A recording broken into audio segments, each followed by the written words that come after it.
Welcome to the Killer Author Club. 3 best-selling authors talking about killing, of the fictional kind, with the best thriller and suspense authors in the business. Killer conversations, killer cocktails, and killer guests, with your hosts, Kimberly Bell, Heather Gutenkopf, and Kara Ruda. This is the Killer Author Club.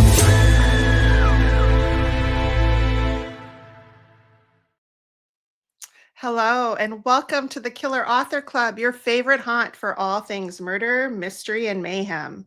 Tonight, we are so excited to welcome superstar killer Anthony Horowitz to the Killer Author Club hot seat.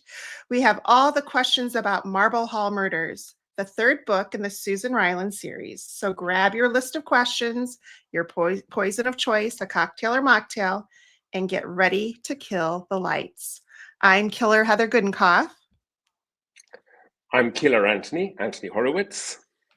And I'm Killer Kara Ruda. Killer Kimberly couldn't be with us tonight, but she'll be back soon. And before we dive into Anthony's book, a couple quick PSAs. If you love tonight's show and want more, check out the Killer Postmortem, the podcast exclusive after show where every guest confesses something deadly. Tonight's show will be available on your favorite podcasting app starting this Friday. Links to download at killerauthorclub.com. And now, Kara, can you introduce our very special guest? I'd love to. One of the world's most prolific and successful writers, Anthony Horowitz may have committed more fictional murders than any other living author, working across all media formats from books to TV, film, plays, and journalism. In January 2022, he was awarded a CBE for his services to literature. He has written 2 highly acclaimed Sherlock Holmes novels, 3 James Bond novels, the mystery novels featuring book editor Susan Ryeland, and the Detective Hawthorne novels. He is also the author of Teen Spy Alex Rider series, which has sold more than 19 million copies worldwide and has become a hugely successful show on Amazon Prime TV. His breakthrough murder mystery, Magpie Murders, and the follow-up Moonflower Murders were both adapted for TV, adapted, and aired on PBS. He lives in London with his wife and dog. Congratulations on all your success, and thank you so much for being here. We have so many questions about Marble Hall Murders, but can you start with giving us the quick elevator pitch? Certainly, although it's complicated because it's a big book, but effectively it is the 3rd in the series that began with Magpie Murders and Moonflower Murders, and it has the editor Susan Ryeland back in the United Kingdom, and she is hired by a publishing company to produce a new Atticus Pünd novel, Atticus Pünd being the 50s detective who has been following her throughout her life, it seems. They have hired a young man called Elliot Crace, who is the son, or the grandson rather, of Miriam Crace, the most famous children's writer who ever lived. But unfortunately, she was a horrible woman. She was murdered. Elliot Crace knows who killed her, and he hides that secret in his new book, which is of great danger to Susan Ryeland. And that, I guess, is a lengthy elevator pitch, but still, I hope it got us to the right floor. Perfect. Yeah, I love it. Love it. Okay, and Heather, what are we drinking tonight? So Anthony, you have chosen a Cosmopolitan as your special drink. Why this particular poison of choice? Well, looking at that picture, I see that it matches the book, but I am afraid to say I do love my pink cocktails. I like quite, I shouldn't say this probably, girly cocktails, but they just appeal to me. And this one, it's sophisticated. I mean, it's mainly vodka and cranberry juice with a little Cointreau in there. But at the same time, it's delicious. It's got a sort of sweetness about it, which I suppose, maybe that describes me in my imagination. Interesting, delicious, and sweet. Who knows? I love it. Perfect. Yeah. Cheers and congratulations. Thank you. I must be careful not to drink too much during the course of this discussion. We created Killer Author Club so readers could get up close and personal with their favorite thriller writers. This season's lineup is stacked with killers, including Karen Slaughter, Sarah Pekkanen, Chevy Stevens, and our own Killer Heather, plus so many more. For dates, times, and past episodes, surf to killerauthorclub.com. But tonight, it's all about the Marble Hall Murders. Publishers Weekly in a starred review said Horowitz is at the top of his game, linking past and present in a virtuoso finale worthy of Agatha Christie. Fans will clamor for the sequel. And Booklist said simply outstanding. Anthony, clearly you're a skilled and prolific killer. So now we need to know your answer to the killer question. How do you kill? Well, Kara, I have to tell you that despite having killed well over 100 people in my various novels, I am not a big fan of violence and murder and death. So if you ask me that question, how do I kill? I'd like to answer by saying I hope I do it with my stories. And I hope I kill people in the sense of surprising them and giving them something that really jolts and shocks them with the twists and the turns of the stories and stays with them after they finish reading it. Oh, I love that answer. Yeah, very nice. Yeah, some people take it literally, so you're much more subtle. I appreciate subtle killer. Well, as I say, I have never actually killed anybody in real life, and here in the United Kingdom, I'm afraid to say we do not have guns, and so I'm having to always think up very, very difficult and different ways of murder because it has to be knives or clubs or pushing people or whatever, lots and lots of different methods. But your question was how do I kill people, and the short answer is I don't. Right, exactly. Good. We like that. We really do. Yeah, so we have so many questions about this book. I mean, we could go all day, but first of all, I just have to know. So the Atticus Pünd novels with Susan Ryeland's world continue to be like deliciously layered. It's just a fun experience for readers with all the puzzles that are hidden within them. What inspired you to return to this metafictional format for the third book? And what new challenges do you set for yourself as you wrote this? Well, originally, there was only going to be one book, Magpie Murders. It was enormously difficult to write. It took me about 5 years between thinking it up and actually handing my publisher the finished manuscript. And there was only going to be one. I wrote a second one because my wife, Jill Green, who was a TV producer, said to me that if she was going to sell these books for TV, she needed two. So I then did Moonflower. And that was going to be enough as well because these books do take a lot of time and effort. But at the end of shooting Moonflower Murders, which is shown on PBS in America, Masterpiece Theatre, made by PBS for Masterpiece, I should say. When we finished shooting the second one, our star, Leslie Manville, said she'd had so much fun, she wanted a third in the series. So I said, fine, we'll do it again. But I have to tell you that Marble Hall Murders is definitely the end of a trilogy as far as the TV television shows go. Mhm. I may write one more Susan Ryeland book, which I have in my head, but I think I'm sort of done with it because you have no idea how complex it is weaving these things together so that the plot works, so that the readers don't get lost along the way, so that the endings all make sense. And each book is about at least 2 years of writing, as opposed to my normal books, which are about 7 or 8 months. So I think that Susan and I will soon go our separate ways. Having said that, I'm so proud of these books. I love the way that they, each book has a book within a book. It's about an editor who is editing a 1950s book, and the 1950s book, as I said in my elevator pitch, has a secret hidden inside it, which somehow relates to a murder that takes place in the modern age. And I think that's what readers really enjoy, and certainly in the TV show where, you're cutting between 1955 and 2020 all the time, or 2025, I've loved doing it, but I think I may have come to the end. And when you and your wife work together like this, I mean, my husband and I have worked together for about 10 years, and that was tricky. I mean, it's tricky to work together and live together and all of that. So do you guys have an easy time with all of this? I think I can honestly say that work is at the foundation of our marriage. We have been married for 35 years. We have 2 sons. We're very happy together. But if you ask us what we are doing most of the time, it is working. She produces my shows and she's brilliant. I mean, Jill reads my scripts. She's the first one to read them. She gives me notes, obviously, because I'm actually working for her. She can fire me if she doesn't like them. Scary thought. But nonetheless, so far, he's a sigh of relief here. She's loved the work, but she always makes it better. She works. She's the only person in the world I know who works harder than me. Sometimes we'll be sitting in my office at sort of 11 o'clock at night, 12 o'clock at night, and we look at each other and say, what are we doing with our lives? And what we're doing is what we both love, and that I think is what brings us together. Somebody once said that they thought we had a post-it note marriage because when they came to our house, all they saw were post-it notes stuck on different walls, giving each other instructions about what we had to do and what work was needing doing and whose turn it was to do up the washing. But it's a partnership that's really worked. Yeah. And I'm thrilled that you experience it yourself. It has difficulties. I mean, I often say that if one producer gives me a note, I just say, oh yes, that's great, I'll do it. If she gives a note, I argue for half an hour and then I do it. Then you do it. Yeah. It is. It's great being a creative partnership. It is because you're building something together, and I love that part. Yeah, I I think don't it's know if great. I could work with my husband in that way. I think I might be on like the other side of the uh, justice system if that were the case. We're a great partnership, we're raising a family, but working together, like day to day, I don't know if I could do that. I admire you guys for that. Well, Heather, I admire you because, of course, family comes first, and that's a great thing to do as well. Well, and you said that you're both doing what you love, and it really comes through in the book and the books and in the film. So it's really fun to see that collaboration and hearing about the story behind it. So that's very cool.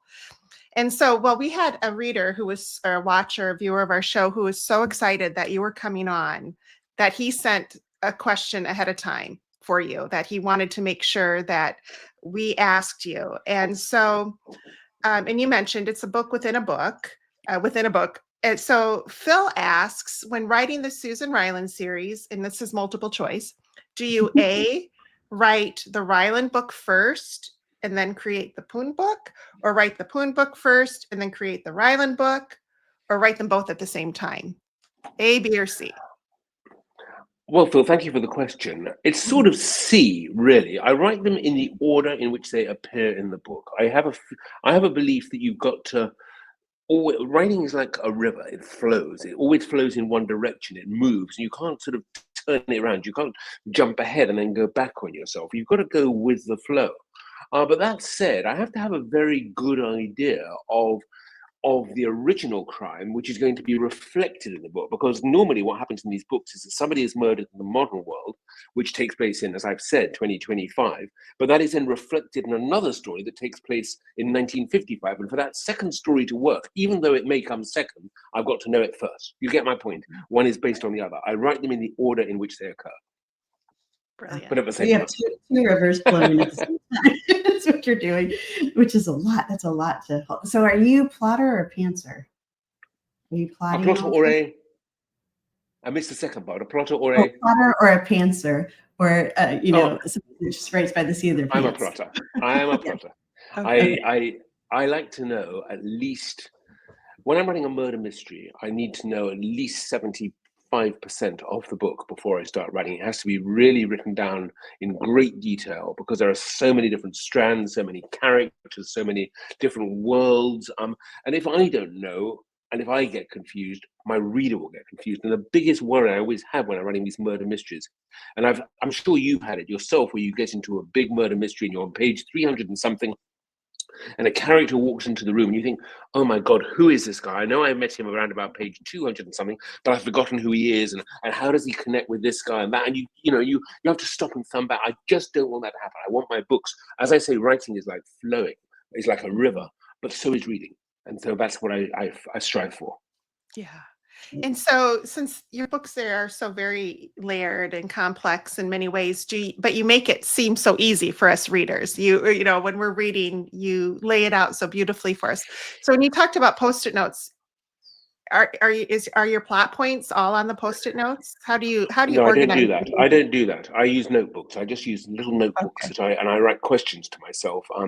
What is it? How do I know that he came into the room at 4 o'clock? Or how can I tell the reader that in a secret way that this man is the killer? How can I put the clues in plain sight so that they hang there, but you don't notice them? That sort of thing. And it all has to be very, very carefully protected.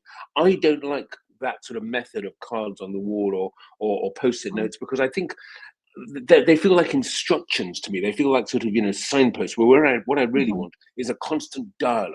So in my notebooks, if I had one in front of you, I would show it to you. In fact, I do have one in front of me here. I have some of it anyway. So let me have a look and see. Yeah, I mean, it's all. There's a bit of the novel. I handwrite everything in pen, and this is the sort of thing I do. It's all little boxes full of questions and clues and observations and lists of what needs to be said. It's like a sort of it's like a building block, and all the pieces are here in my note, and I know where everything is, and it's just a question of assembling them. I love that. I love that too. Okay, the title Marble Hall Murders conjures a specific and classic setting. Did you come up with the title? Is that something that comes from you, or okay? And there's also a fun moment in the book when Susan and Elliot are debating the title of the book. I thought that was really funny too. Well, titles are sometimes difficult, and there is a discussion in the Hawthorne novels, my other series of books, about writing titles and how difficult that is. And the main character in that book, Daniel Hawthorne, is always arguing and saying he doesn't like the title.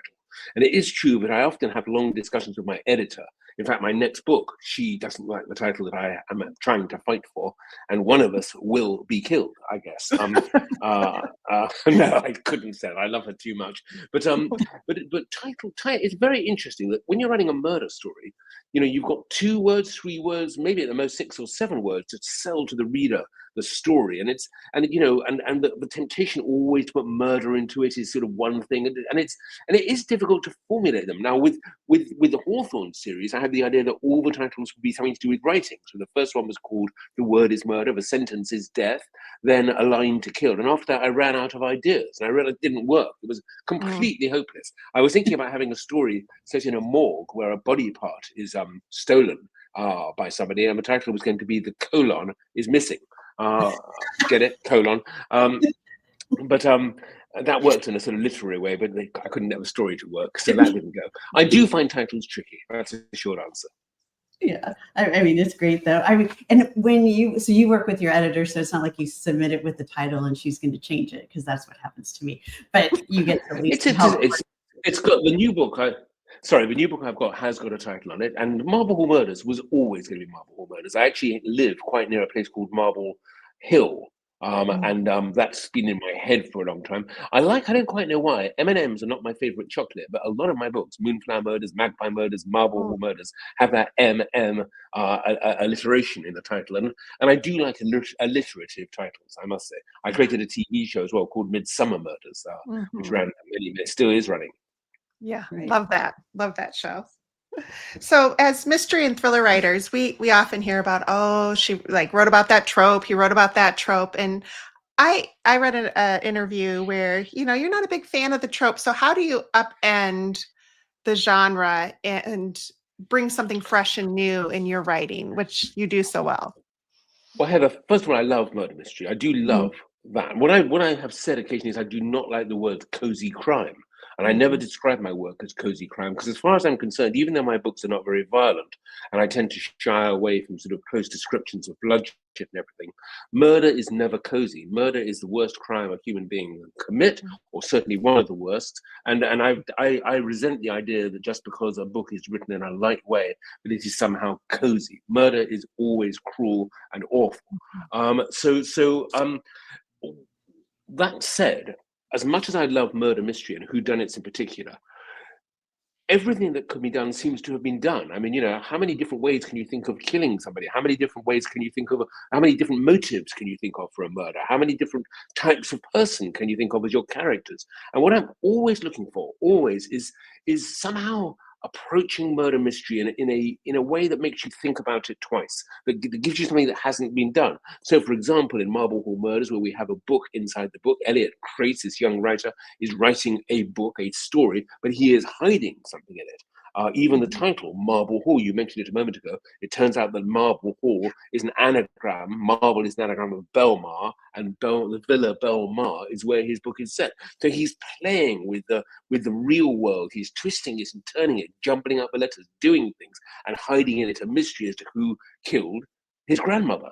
And so that's what I love about the book, which is the way these two worlds collide and inform each other is different, I think. I think it's new. I mean, you two probably have met many more crime writers than me, and you'll think of, oh, actually, he doesn't know that somebody else has done it. But by and large, I think it is different, and it certainly makes me smile. So that's what attracts me to it. What I want to give the audience is just a murder mystery that they would enjoy and hopefully not guess. But I want to do it my way. Yeah. And you can tell that you have fun doing it your way too, which is the best part about this profession, I think, is when you're having fun with the story and you're kind of surprising yourself, and you're like, oh, I'm gonna surprise them with this story. It's gonna be great. Terry, you've said two things there which are so true to my life. The first is fun. Absolutely right. That's what I'm in this business for. I love telling stories. I love surprising people. I like tricking people. And you said also surprising yourself. And I've always said, if a writer doesn't surprise themselves, how will they surprise anybody else? And I think surprises it's a currency of our world and of our business, and I love them. Yeah, me too. I agree. That makes it so much fun. Very fun. So let's say in real life, Atticus and Susan get to sit down together. What would they talk about? And who do you think would solve the murder more quickly? Wow. Well, Atticus Pünd would probably solve the murder more quickly, but the trouble is he wouldn't tell Susan Ryeland. That's in the TV series. He never gives anything away. And of course, it's only in the TV series, not the books, that the two of them actually meet. In the books, they live in separate worlds. That was just an idea actually given to by my wife, Jill Green, which I then injected into the scripts when I wrote them. If they were to sit down and talk, I think they would talk about Susan rather than about Atticus Pünd. His life has been very tough. He has many sort of dark things happen to him during the war and after it. And I think he's the sort of person who keeps that to himself. He doesn't want to sadden people. So I think he would ask about Susan, and Susan, who is a very lively, vibrant, fascinating person who I love the way she works in the world of publishing and literature, and she loves books. I think she would lead the conversation. It wouldn't be just about her. It would be about her and the books she loves. And that's what I love talking about too. Yeah, we can tell. Oh my gosh. Yeah, I mean, I'm seriously, we could talk to you all day because there's so much to say, and especially about craft and everything. But unfortunately, we have to move to our next segment. But it's such a fun one. So Anthony and his publisher, they're giving away 3 copies of Marble Hall Murders to lucky US viewers. So it doesn't matter where you're watching. We scour the comments everywhere we stream, but please make sure to shout out where you're from. And you need to answer this question. Okay, so it's a tricky one, and it is multiple choice. So for our viewers out there, what does metafictional mean when we're talking about Anthony's clever books? Does it A, the plot revolves around Meta, as in the company that owns Facebook and Instagram?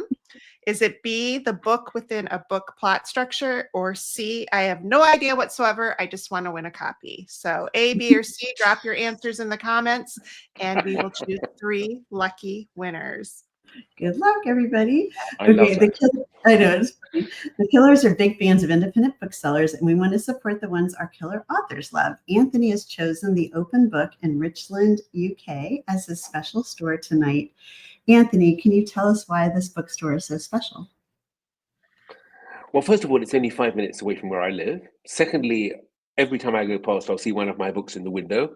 It does support local writers, and other friends of mine who live in Richmond are also very well represented and very well sold by them. Thirdly, it is the only independent bookshop in the immediate area, and independent bookshops are sort of in danger in the United Kingdom. There are only about 1,000 of them, just over 1,000, and it's an extremely difficult climate in which to operate and to survive. And I love the dedication. The owner of this bookshop, Helena Coletta, she just knows her customers. She knows what people want. She knows the world of literature, and she fights and she works so hard to give everybody what they want. So, I love Waterstones. I use Amazon. I won't pretend I don't. But a local bookshop is the heart and soul of any high street, and the Open Book in Richmond is very dear to my heart. Oh, I love that. We'll be dropping a link in the comments so you can order Marble Hall Murders along with any other books on your wish list from Open Book. That's so special. It is. That makes a community, an independent bookseller like that. Can I add something else? That if you order it from Open Book, I will, of course, sign it for you. If you ask for it to be signed, I will do that. Fantastic. Okay, my son lives in London now, and so I'm going to send him right over there. So I should warn you ahead. Richmond is just on the edge of London. It's a little bit. It's a little bit of a hike, but you can still get there on the subway system. Yeah, and it's a beautiful place. We'll send him. So obviously, we as killers, we love to read, and we love it when everyone shares what they're reading on our Facebook group. But we want you to post pictures, give recommendations. But tonight, we need to know, Anthony, what are you currently reading? Well, you know what you mentioned in your introduction, but I have written 3 James Bond novels, and I'm at the moment reading the most recent biography of Ian Fleming, which is by Nicholas Shakespeare. It's a very big book. It's 700 pages. It's extremely detailed, but it's wonderfully written.